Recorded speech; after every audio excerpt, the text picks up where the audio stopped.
All right, sports fans, how's everybody out there doing? William Martin coming at you one more time here on YouTube with another edition of the 300 Pounds of Sports Knowledge Podcast. 11 of the last 12 ACC championships belong to either Florida State or Clemson, with Clemson taking home seven of the last eight. And as much as Clemson's dominance has come at the expense of Florida State, who has been looking to get back onto the national scene, things took a different turn today in Death Valley. So we got the Florida State Seminoles who are able to go on the road and knock off Clemson. And once you add that into Florida State's win to begin the season over LSU, you know, you've kind of got the feeling that the Seminoles are back. And, I just want to obviously focus on today's game because, the Seminoles found a way to go on the road and get it and win a game that it looked like they weren't going to win. And I say that because Florida State didn't lead at any point during regulation, but of course they led when it mattered. You look at quarterback Jordan Travis, he's got that left shoulder injury and he's gutting it out. And he was 21 of 37 passing today for 289 with a pair of touchdowns. And of course, as you saw Florida State win the game, there are going to be some people who are going to say, well, did Florida State do more to win this game or did Clemson do more to lose it? I'll tell you like this. Clemson definitely had their opportunities to win this contest. Of course, the missed field goal towards the end of the fourth quarter, a lot of people are going to be talking about that. Clemson's clock management late in the fourth quarter when they still had an opportunity for potential Hail Mary to win the game is definitely going to be talked about. But nonetheless, Clemson had their opportunities. They didn't capitalize. And when you're taking on a good team like Florida State and you have those opportunities, you've definitely got to capitalize. And at the end of the day, what we saw today is a changing of the guard because, in my opinion, Clemson's reign over the ACC is over. And this is going back to being Florida State's lead. For you, obviously, this is Clemson's second loss of the early ACC season. They dropped their regular season opener on the road to Duke. And a lot of it is due to the fact that, Clemson just doesn't have, the talent on offense that we saw there when they were winning those national championships.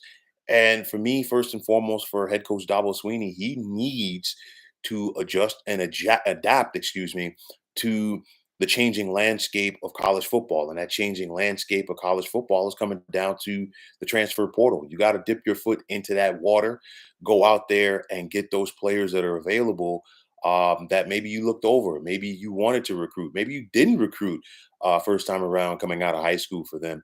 And now you might have an opportunity to get those guys back.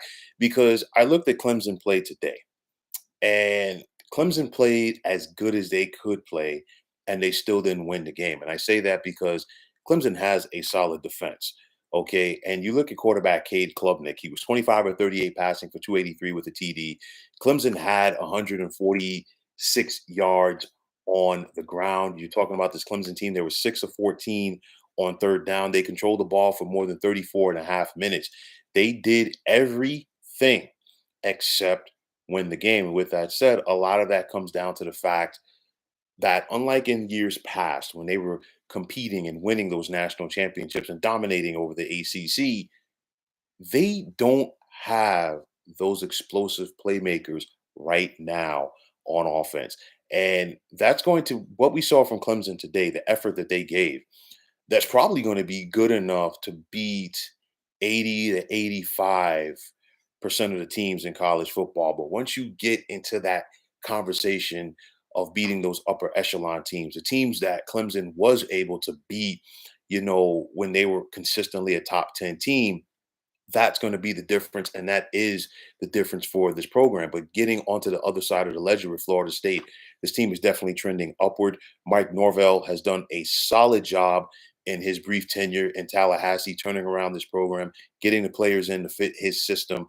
And now you're starting to get those quality recruits coming back to Florida State, the quality guys that, the Seminole fans were so accustomed to seeing in the heyday of this program under the late Bobby Bowden in the 80s and 90s.